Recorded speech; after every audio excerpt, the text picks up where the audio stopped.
যে কোনো সরকারের সময় যখন সরকার পরিবর্তন হয় তখন আপনার একটি পক্ষ থাকে সবসময় একটি সুযোগের জন্য। এরা হলো চোর ডাকাত সমাজের। কিভাবে আপনার মানুষের, সাধারণ মানুষের বাড়ি ঘর লুটপাট করবে, ব্যবসা বাণিজ্যতে আপনার হামলা করবে, লুটপাট করবে, চাঁদা দাবি আদায় করবে। তা আমি উপলব্ধি করেছিলাম যে আজকে এই সময়টা আমার ফতুল্লাবাসী আমার মনে হয় যে অনেক কষ্টে আছে। তাই নামাজ পড়ে দোয়া করতাম যে আল্লাহ তুমি যদি মুক্ত করো তো তাড়াতাড়ি মুক্ত করো। তো যাই হোক, এর ভিতরে আপনি টিভিতে দেখতে পেলাম বর্তমান যে সরকার, এই সরকারের নির্বাহী আদেশ আমাদের জন্য মুক্তি দেওয়ার জন্য আমাদেরকে। তো যাই হোক, আল্লাহর দরবারে অনেক শুকরিয়া আদায় করলাম যে মুক্তিটা তাহলে পাচ্ছি। মুক্তি পাওয়ার পরে আপনার বাড়িতে যখন আসি, আসার পরে আপনার শুনতে পাই বিভিন্ন দিকে লুটপাট, ভাঙচুর, চাঁদা, মানে বিভিন্ন লুটপাটের কোনো শেষ নেই। আপনার অনেকের বাড়ি ঘর থেকে ফ্রিজ, টিভি এগুলো আপনার লুটপাট হয়েছে। যাই হোক, লুটপাট এটি একটি শ্রেণী থাকে আপনার, তাদের কাজই হইল যে বিভিন্ন সময় সুযোগ সন্ধানী ভাবে তারা এই কাজগুলা করে। কিন্তু আজকে যদি অন্য কেউ করে, কিন্তু এটা করলাম দায়িত্ব আপনার বিএনপির নিতে হবে। কারণ আজকে প্রায় 17 বছর রাজপথে আন্দোলন সংগ্রামের মাধ্যমে,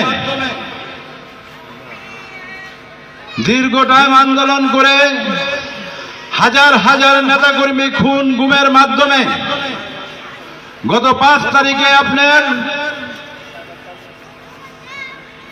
ছাত্র জনতার লাশের মাধ্যমে রক্তের বিনিময়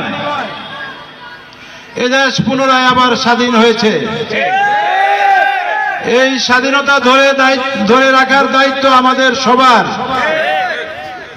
তাই আমরা যারা বাংলাদেশ জাতীয়তাবাদী দল, শহীদ জিয়ার আদর্শের সৈনিক, আমরা বিএনপির রাজনীতি করি। এখন আমাদেরই মূল দায়িত্ব সমাজে যেন বিশৃঙ্খলা সৃষ্টি না হয়, কোনো চোর ডাকাতের আস্তানা না হয়, কোনো মাদক ব্যবসায়ীর যেন আস্তানা না হয়, সেই দিকে খেয়াল রাখা। কিন্তু আমরাই যদি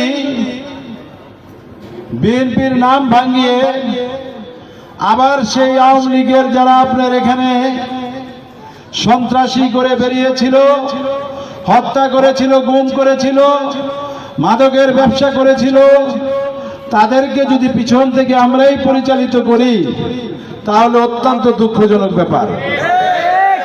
আমি আগেও বলেছি, আজকেও বলছি, রাজনীতি করার সবার অধিকার আছে। রাজনীতি আওয়ামী লীগ করবে, জাতীয় পার্টি করবে, জামায়াত ইসলাম করবে, শিবির করবে, বিএনপি করবে, কিন্তু যারা এই সমাজে রাজনীতির নামে সন্ত্রাস নৈরাজ্য সৃষ্টি করবে, মাদকের ব্যবসা করবে, মাদকের ব্যবসাকে পরিচালনা করবে, তাদেরকে আমরা রুখব। এতে যা হবার হবে। সে যদি বিএনপিরও হয় তাতে কিচ্ছু আসে যায় না। কারণ আমরা এখানে এইভাবে আসি নাই, যুদ্ধের মাধ্যমে এখানে এসেছি। আপনারা এই এলাকার সন্তান, আপনারা সবাই জানেন সেই 90 থেকে এখানে একটি বিশাল সন্ত্রাসী বাহিনী ছিল। তখন মানুষ সকালে ঘুম থেকে উঠে বিভিন্ন জায়গায় দেখতো লাশ পড়ে আছে। তাদের বিরুদ্ধে যুদ্ধ করতে করতেই আজকে এখানে এসে পৌঁছেছি। তাই ভয় করার কিছু নেই, আমরা কোনো সন্ত্রাসীকে ভয় করি না। তাই আমি বলবো, আজকে বিএনপির লোকের অভাব নাই, আওয়ামী লীগের আপনার নাই, সব বিএনপি। বিগত দিনে আন্দোলন সংগ্রামে দেখেছি আপনার কারা মাঠে ছিল, কারা ছিল না। তা আমি বলতে চাই, আপনারা অনেকের ভিতরে কষ্ট যে আমরা বিগত দিনে আন্দোলন সংগ্রামে মাঠে ছিলাম, কিন্তু আজকে নেতার সাথে নেতার পিছনে যাদের দেখি তাদের তখন মাঠে দেখি নাই। কিন্তু এই কষ্ট আপনাদের রাখা উচিত নয়। আপনাদের বুঝতে হবে, বাংলাদেশ জাতীয়তাবাদী দল বিএনপি সরকার গঠন করেনি। এখন এটাকে একটি তত্ত্বাবধায়ক সরকার এবং সর্বদলীয় সরকার বললেই চলে। আপনারা যারা বিগত 17 বছর কষ্ট করেছেন, নির্যাতিত হয়েছেন, হামলা মামলায় নির্যাতিত হয়েছেন, আমি সবাইকে চিনি না? ইনশাআল্লাহ আল্লাহ যদি আমাকে বাঁচিয়ে রাখে, সময় মতো প্রতিটা নেতা কর্মীর মূল্যায়ন হবে ইনশাআল্লাহ, এবং সঠিক মূল্যায়ন হবে। যে যতটুকু অবদান রেখেছেন বিগত দিনে এই গণতন্ত্র প্রতিষ্ঠিত করার জন্য, রাজপথে আমি হয়তো গুলিবিদ্ধ হয়েছি, আমার সাথে অনেক সহযোদ্ধা গুলিবিদ্ধ হয়েছেন, সবাই মূল্যায়িত হবেন, শুধু সময়ের ব্যাপার। আমি আরেকটি কথা বলবো, আপনারা অনেকে বিএনপির নাম ভাঙিয়ে, আপনাদেরকে আমি বিগত দিনও দেখেছি এই এলাকার আপনারা আওয়ামী লীগের মিছিলে বেশি যেতেন, মাঝে মধ্যে আবার বিএনপির মিছিলে হাজিরা দিতেন। এখন আপনারা কি করতেছেন? উনি আওয়ামী লীগ করছে, উনি আওয়ামী লীগের লুটপাট করছে, ওনার বাসা লুটপাট করো, ওনার দোকান লুটপাট করো, এগুলি ছেড়ে দেন। আপনাদের লিস্ট হচ্ছে সেনাবাহিনীর কাছে, আপনাদের লিস্ট হচ্ছে আমাদের কাছে। আমরা সরাসরি আপনাদেরকে ধরে প্রশাসনের হস্তক্ষেপ করব। যা ঘটে গেছে এই কয়দিনে যা করেছেন, আর কোথাও কোনো দোকানপাটে, কোনো ব্যবসা বাণিজ্য, কোনো বাসা বাড়িতে হামলা করবেন না। আওয়ামী লীগ করার অধিকার সবার আছে। যারা খারাপ করেছে তারা আপনার এই এলাকায় নাই, তারা অলরেডি এই এলাকা থেকে চলে গেছে। আর যারা ভালো আওয়ামী লীগ তারা বাড়িতে আছে, তারা বাড়িতে থাকবে, তাদের ব্যবসা বাণিজ্য ঠিক থাকবে। আপনারা জানেন আমাদের নেতা 18 কোটি মানুষের নেতা, আগামী দিনের রাষ্ট্রনায়ক জনাব তারেক রহমান কি বলেছেন? বিএনপির নাম ভেঙে কোথাও যদি কেউ সন্ত্রাসী কার্যকলাপ করেন, চাঁদাবাজি করেন, তাকে আইনের আওতায় আনার জন্য। তা আমাদের সর্বোচ্চ যে নেতা দলের উনি এই নির্দেশ দিয়েছেন।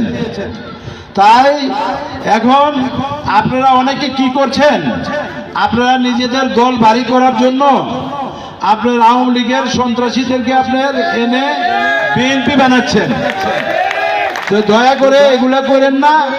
আমরা কারো উপরে আপনার নির্যাতন করব না। বিএনপির নেতৃবৃন্দকে বলছি আমি, আপনারা গ্রুপ বাড়ি করার জন্য ওই চোর ডাকাত আইনে আপনি নিজের দলের ভিতরে আপনি ঢুকায়েন না, আপনাদের সমস্যা হবে না। আপনারা যদি ভালো থাকেন আপনারা ভালো থাকবেন।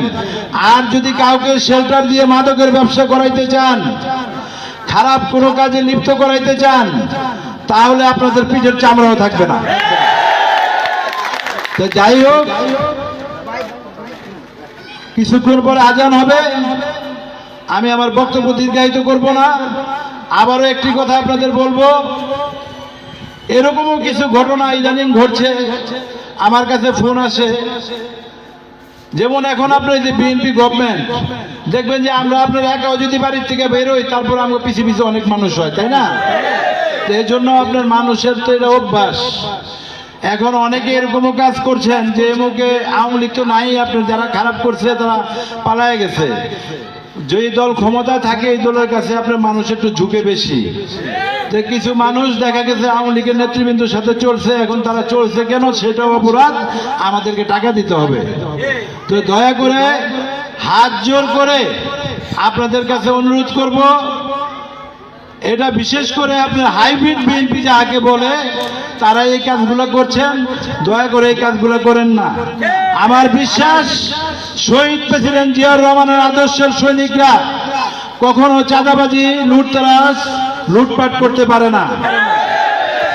আজকে আপনাদের কিছু সংখ্যক বিএনপি নেতৃবৃন্দ আছেন, তাদেরকে সামনে রেখে আবারও আগে যারা আপনার এই সমস্ত কার্যকলাপে লিপ্ত ছিল তারাই এই কার্যকলাপগুলো চালিয়ে যাচ্ছে।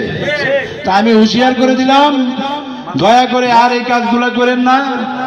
আরেকটি কথা আপনাদের বলবো, কোথাও যদি কাউকে নীরব চাঁদাবাজের সম্মুখীন হতে হয়, কেউ জানবে না, সরাসরি আমাদেরকে জানাবেন।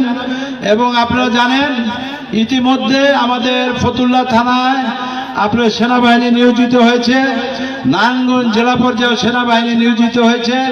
তাদের নাম্বারও বিভিন্ন পর্যায়ে আপনার তাদের নাম্বারও আপনার ছেড়ে দেওয়া হয়েছে। সেই নাম্বারে আপনারা ফোন দিবেন, কোনো সমস্যা নাই, আমরা আপনাদের পাশে আছি। আমরা চাই 17টি বছর এদেশের মানুষ একটি অভিশপ্ত সরকারের আন্ডারে ছিলেন, বিভিন্নভাবে নির্যাতিত হয়েছেন, ক্ষতিগ্রস্ত হয়েছেন। আজকে যেন মানুষ শান্তিতে ঘুমাতে পারে, শান্তিতে থাকতে পারে।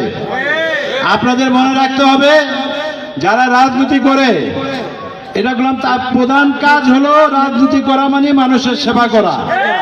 আপনি যেখানে যে স্থানে থাকবেন সেই আশেপাশে কোনো মানুষ সমস্যা থাকলে তাদেরকে উপকার করা, তা আমাদের সবার মরতে হবে। তাই মরার চিন্তা করে হলো এই কুকর্ম থেকে আপনারা সরে যান। সবাইকে ধন্যবাদ।